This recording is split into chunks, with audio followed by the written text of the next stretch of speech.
So we're getting a little bit of a late start this morning.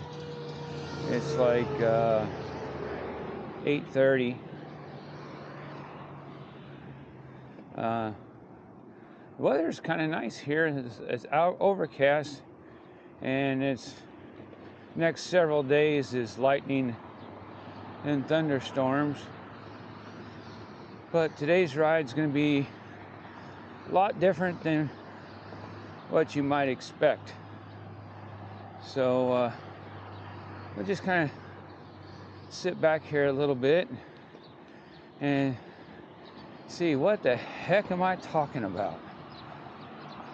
So we're still kind of cruising through Winona, Minnesota. I don't know, it's been maybe 4 miles or so. I got to think. Oh, got a car coming around me. Let the car get around. Maybe they come around. And yeah, I think we are at our destination. You're saying destination? What do you mean destination? Yeah, we're at our destination. I'll explain here in a little bit.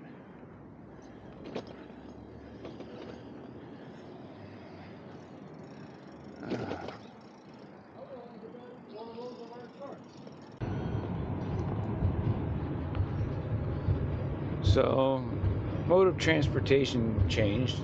Obviously, if you seen what had to happen. So, yeah, I'll explain a little bit later. But why not still do some of the same things we did on the bikes? So, yeah. Do we cross this bridge or not? Do you know? Turn right onto 1st Street, then take the first left onto 1st Street. Yeah, I don't know what we're gonna do here.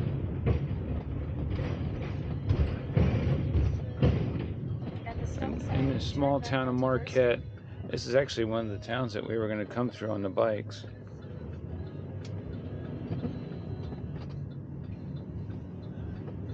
In 2 miles, turn left onto 7th Street. So we're here in Marquette, Iowa. Head back towards Greenville, Illinois.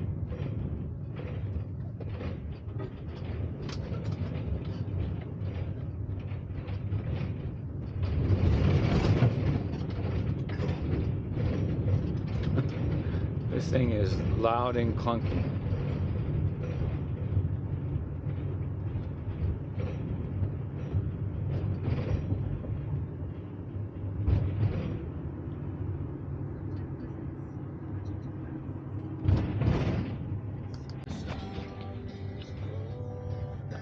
And just the other end of town here. Cruise through it real quick. These river towns are kind of neat. They've been around a long time, so they got a lot of history behind them. This one here looks like the whole town's been restored.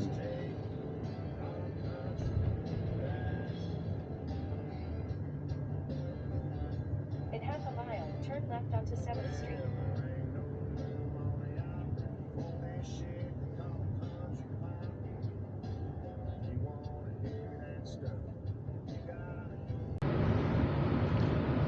Yep, just making our way down the road.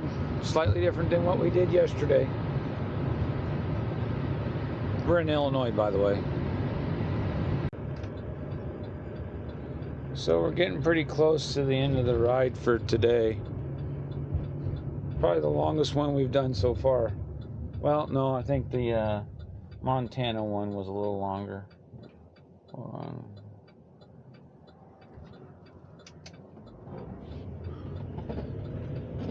So, yeah, that will pretty well do this bicycle trip.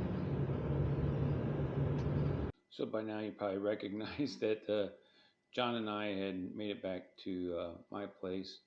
So I guess the question is, what happened?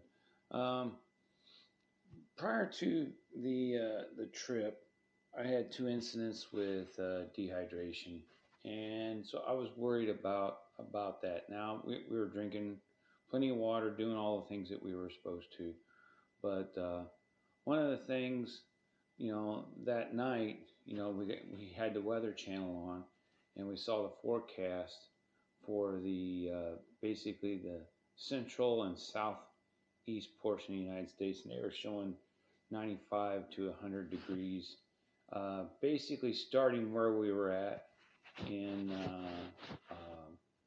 Wisconsin, making our way back home. And we were about 2 days away from hitting that weather. Um, we had an issue with some lodging where we would have had to ride an 80-mile day, which John and I could do. That was not a problem.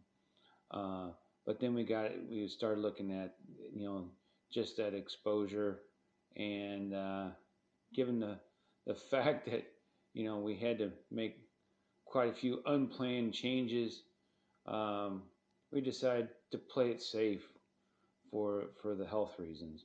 So just didn't want to take a chance on something happening. And though the coverage of the cell phone service was definitely had gotten better, we just decided, we're 450, 500 miles or something like that from home. I'm just guessing. I don't know how far it was, but we decided that uh, we had enough and we were ready to call it. So it was still a good adventure, but I think the most important thing to recognize is, one, you don't have to get to your destination for it to be a successful trip. The trip was successful. There's no right or wrong stopping point. And more importantly, is to recognize your own personal limitations, be cognizant of that, and make smart decisions, which I think you've seen along the way. We both really were thinking about trying to do the right thing to play it safe. The older we get, the impacts of poor decisions can be severe, and we just wanted to be safe. So it's important to recognize what you can do, what's pushing, what's not, and then take everything into consideration and making the right choice. So often you want to make, you got something and you're willing to take risks. This is just a bike adventure. It was still a great adventure. John and I there's two titles for it. Of course, the one that you see on the written one, but it was kind of a planned, unplanned adventure. So we had a plan, a lot of unplanned things happen, but still a great adventure. And then the other one, which I kind of like, was a 22nd Air Refueling Squadron reunion tour, because I got to catch up with Darren, Mike, Howie, and Matt along the bike ride, and that was well worth the trip. Just touching base with those guys, guys that we worked with in a very special unit, and so grateful for that. So I couldn't ask for any more on this bike trip. I hope you enjoyed it. We don't have plans for next year. Don't know what that's going to be, what it's going to look like, or anything like that. But yeah, that pretty well sums up our trip. Thanks for watching.